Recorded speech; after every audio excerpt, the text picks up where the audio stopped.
Halo guys, welcome back again to my channel. Bersama saya Hansen di sini, dan seperti biasanya setiap harinya saya akan membuatkan video seputar cryptocurrency. So, bagi teman-teman yang tertarik seputar cryptocurrency, boleh jangan bantu saya like dan juga subscribe.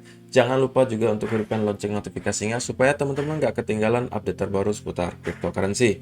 Oke, hari ini guys kita kembali akan bahas soal Bitcoin karena Bitcoin udah mendekati lagi angka 50.000. Jadi exciting banget ya hari ini ya, dan juga nanti pasti ada beberapa data dan juga berita yang cukup penting yang pengen saya share untuk kalian semua. So, kalau misalnya kalian yang lagi galau harus ngapain sekarang, stay tune terus sampai akhir video. Kita akan mulai videonya sekarang. Let's go! Oke guys, seperti biasa kita akan mulai dari coin market cap terlebih dahulu. Pada hari ini secara global market cap crypto itu di angka 2,16 triliun dolar atau naik sekitar 2%.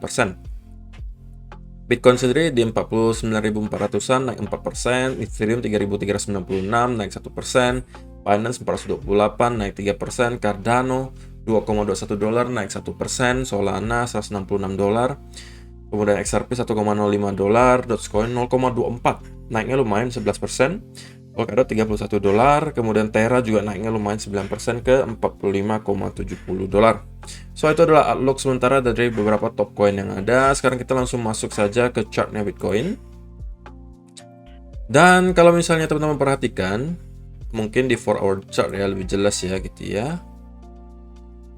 Nah, ini sesuai dengan yang kita bicarakan kemarin bahwa koreksi yang terjadi semalam menurut saya itu tidak akan terlalu dalam gitu. Kalau tidak mampu ditahan di area sekitar 47.000 dan 46.500 di area support di sini, maka worst case-nya itu mungkin hanya nyampe ke Fibonacci 0,382 yang di sekitar 46.000. Namun kenyataannya kita hanya tertahan di 47.000 dan 46.500, dan kita langsung naik lagi ke atas menuju ke area selanjutnya yang merupakan area yang sangat signifikan, yaitu pertama adalah area angka psikologi di 50.000. Kemudian secara historis ini merupakan area juga yang merupakan resistance yang cukup kuat di sini. Dan juga seperti yang sudah saya sampaikan di beberapa video sebelumnya, kita akan berhadapan dengan trendline di sini nih guys. Nah, di sini. Oke, jadi di angka 50.000 ini sangat penting kita harus perhatikan benar-benar, dan jika kita mampu break dari sini, nah itu udah indikasi yang sangat baik bahwa kemungkinan next kita udah akan ngeliat lagi kita at least nyampe ke 57, next baru ke all time high gitu ya. Jadi sekarang final bossnya seperti yang udah saya sampaikan kemarin adalah di area 50.000. Dan menariknya kalau teman-teman perhatikan hari ini, bahwa kemarin itu bahkan US stock market itu belum recovery sama sekali, walaupun ya adalah secuil gitu ya, naiknya dikit. Tapi ini nggak bisa dibilang recover karena ini hanya semacam sideways movement. Namun kita lihat Bitcoin malah naik gitu. Jadi biasanya kalau misalnya stock market terkoreksi seperti ini, Bitcoin juga agak sulit gitu naik. Tapi pada hari ini kita ngelihat, beberapa hari ini, maksud saya, kita ngelihat bahwa pergerakan Bitcoin sedikit malah melawan arus daripada stock market gitu. Dan saya sih melihat ada indikasi positif juga di US stock market gitu ya. Dalam artian kalau misalnya teman-teman perhatikan kan sekarang banyak sekali orang ekspektasi bahwa stock market US akan crash gitu ya. Dan saya tadi coba-coba ngelihat gitu, kalau koreksi besar yang terjadi di US stock market itu rata-rata diawali dengan impulsive move yang sangat cepat gitu. Jadi kita downnya itu deras banget, langsung down terus-terusan down gitu. Ya kan? Nah, ini indikasi bahwa kita akan mendapati koreksi besar gitu ya. Nah, sekali lagi di sini teman-teman bisa lihat, boom, kita turunnya deras banget langsung gitu kan.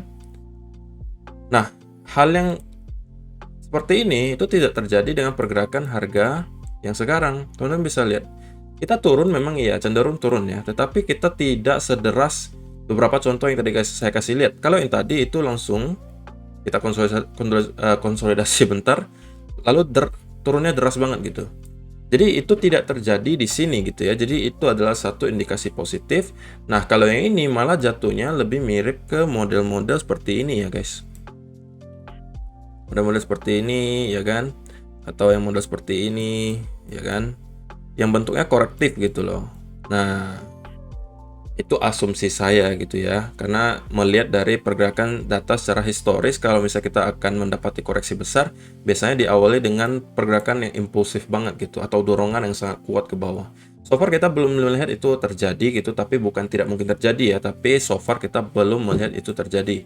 Tapi kita baru melihat ada koreksi ke bawah, bukan dalam bentuk impulsive move gitu. Jadi itu adalah indikasi positif. Dan lebih positifnya lagi ya, tadi saya bilang Bitcoin malah bisa ngelawan arus gitu. Oke. So kira-kira kalau misalnya teman-teman mau masuk, kalau misalnya teman-teman tidak sempat masuk di sini, ya kan? Tidak sempat juga masuk di sini. Jadi next harus di mana? Saran saya sih kalau misalnya teman-teman di sini jangan dulu gitu ya. Karena kenapa? Karena di area sini pasti risk and rewardnya tidak seberapa atau tidak bagus. Karena apa? Karena kalau teman-teman masuk di sekitaran sini, kemudian kita buy istilahnya lah ya. Naik sedikit ke angka 50.000, kita udah tertahan lagi di area resistance. Jadi risk and rewardnya itu menurut saya tidak cukup gitu ya. Lebih baik kalau misalnya teman-teman belum sempat masuk di sini ataupun di sini ataupun di sini, teman-teman harus menunggu dulu ketika Bitcoin breakout dari sini, kemudian konsolidasi di atas, baru kita ikutan masuk lagi gitu ya. Kalau misalnya teman-teman belum sempat masuk di sini atau di sini ataupun di sini gitu ya, karena udah cukup banyak sih kesempatannya sebenarnya. Dan kemudian kalau misalnya teman-teman perhatikan beberapa data hari ini juga cukup menarik gitu ya. Pertama kita mulai dari berita-berita terbaru dulu. Nah di sini dari Cointelegraph ya, mengatakan institutional bull backs Bitcoin after weeks of altcoin accumulation. Jadi pada intinya artikel ini mengatakan rata-rata sekarang investor institusi kembali melirik lagi Bitcoin setelah kemarin itu udah altcoin terus gitu ya, akumulasinya altcoin terus, sekarang udah mulai balik lagi ke Bitcoin. Itu juga yang mungkin menyebabkan teman-teman lihat beberapa hari ini Bitcoin dominance itu termasuk cenderung merangkak naik gitu ya. Dan kalau teman-teman yang memegang altcoin ya nggak perlu khawatir juga lah. Nanti akan ada saatnya untuk altcoin season pastinya. Dan kalau misalnya kita lihat secara technical analysis untuk Bitcoin dominance, maka next area yang perlu diperhatikan adalah pastinya di sekitar 0,382 di sini, yang juga sekaligus merupakan area yang kemarin menjadi area support yang sangat kuat di sini. Oke, sebelum akhirnya tertembus dan kita down lagi. Nah, kalau misalnya teman-teman melihat Bitcoin dominance sudah sampai ke sini, kemudian terreject, apalagi breakdown dari trend line di sini, maka itu sepertinya udah tandanya altcoin season seperti itu ya. Jadi simpelnya seperti itu. Oke, jadi itulah makanya kenapa kita ngelihat institusi belakangan udah mulai balik ke Bitcoin lagi, karena mungkin ngelihat Bitcoin kayaknya udah pengen terbang lagi gitu kan. Oke, jadi itu berita pertama. Kedua, di sini juga berita yang cukup menarik gitu ya. 200k Bitcoin price program as Bitcoin heads towards second RSI peak. Jadi ada sebuah artikel mengatakan kelihatannya harga Bitcoin itu bisa nyampe ke 200.000 gitu ya, karena ada alasannya gitu. Nah, itu alasannya di sini nih guys. Secara perhitungannya gitu ya, bahwa setiap kali kita ngelihat ada top di bull market, atau ketika kita mencapai top atau puncak bull market, itu biasanya kita mendapati ada 2 kali atau double top di indikator RSI.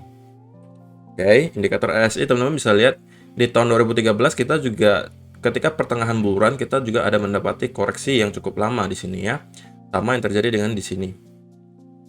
Nah, ketika kita kembali naik dan meroket lagi, nah teman-teman bisa lihat kita mendapati ada double top sebelum akhirnya kita menuju ke bear market gitu ya. Hal yang sama juga terulang di tahun 2017 ketika kita mulai naik di sini. Di pertengahan kita melihat teman-teman ada RSI yang sudah mencapai puncaknya, kemudian terkoreksi sedikit, kemudian akhirnya naik lagi, dan kita membuat juga double top, dan akhirnya kita masuk ke bear market gitu. Jadi pada intinya di sini disebutkan bahwa secara historis gitu ya, rata-rata kalau kita udah mencapai top atau puncak bull market itu ketika kita udah mendapati ada double top di indikator RSI. Nah, kalau misalnya case-nya sama atau kasusnya sama di sini, maka kita masih jauh banget guys. Teman-teman bisa lihat kita RSI-nya sekarang malah berada di bawah angka 70. Sedangkan target kita berada di angka sekitar 90 karena di sini kita juga ada trend line gitu ya. Dan perlu teman-teman sadari juga di sini bahwa setiap cycle itu puncaknya akan makin rendah dan makin rendah gitu ya. Jadi yang mau saya pesan sekarang adalah bahwa teman-teman harus sadari teman-teman ini sekarang merupakan termasuk early investor gitu atau investor-investor yang masih awal. Berbahagialah kalian gitu karena semakin lama teman-teman bisa lihat dari cycle ke cycle itu biasanya RSI-nya semakin rendah atau momentum pergerakan naiknya itu semakin rendah juga gitu ya. Jadi gain-nya juga nggak sebanyak dulu lagi gitu. Memang diakui tahun cycle kali ini kita gain-nya nggak akan sebesar tahun 2017 atau 2013 gitu. Nah, tetapi gain cycle kali ini akan jauh lebih besar jika teman-teman dibandingkan kalau teman-teman baru masuk mungkin di tahun 2030 atau 2035 ketika harga Bitcoin udah mungkin 500.000, 1 juta dolar gitu kan. Nah, kalau ketika saat itu teman-teman baru masuk, nah waktu itu teman-teman mungkin udah nggak bisa mendapatkan lagi keuntungan yang maksimal lah istilahnya. Karena teman-teman bisa lihat kita pergerakannya dari cycle ke cycle itu semakin momentumnya semakin kecil gitu ya. Makanya ini trend line-nya mengarahnya ke bawah gitu. Jadi semakin ke satu cycle ke cycle yang lain itu RSI-nya menurun, dan itu berarti bahwa kita akan ngelihat momentum naiknya itu dari cycle ke cycle itu semakin menurun gitu. Jadi gain-nya semakin sedikit. Jadi semakin awal teman-teman masuk ke Bitcoin itu seharusnya lebih baik gitu ya, daripada teman-teman menunggu sampai 2025, 2030 ketika harga Bitcoin udah tinggi banget. Itu mungkin untuk gerakin Bitcoin juga udah agak susah gitu ya. Jadi mungkin kalau udah saat itu teman-teman bisa dikategorikan udah sedikit telat gitu lah. Sedikit telat kalau misalnya udah masuk ketika Bitcoin udah beberapa ratus ribu dolar atau bahkan jutaan dolar gitu. Oke. Kemudian juga di sini ya ada lagi illiquid versus liquid supply. Jadi di sini dikatakan ini yang illiquid supply ini yang warna emas ini ya guys. Emas atau apa ini? Kuning kah? Orange. Ya warna inilah pokoknya ya. Nah, ini adalah pergerakan chart Bitcoin, oke, dan ini adalah illiquid supply-nya, dan sekarang kita sudah berada di all time high atau supply yang tidak liquid sekarang berada di angka paling tinggi. Dan tidak ada sign of weakness gitu ya, belum ada sign of weakness dalam artian kita belum melihat illiquid supply ini koreksi itu belum ada gitu. Nah, ini sebenarnya bisa kita jadikan sebagai leading indicator juga sih kalau teman-teman perhatikan di sini. Setiap kali illiquid supply mulai turun di sini, maka itu biasanya akan diikuti dengan koreksi juga. Oke. Teman-teman lihat juga di sini. Ini juga ada koreksi di illiquid supply-nya. Oke. Ini masih harga di sekitaran sini.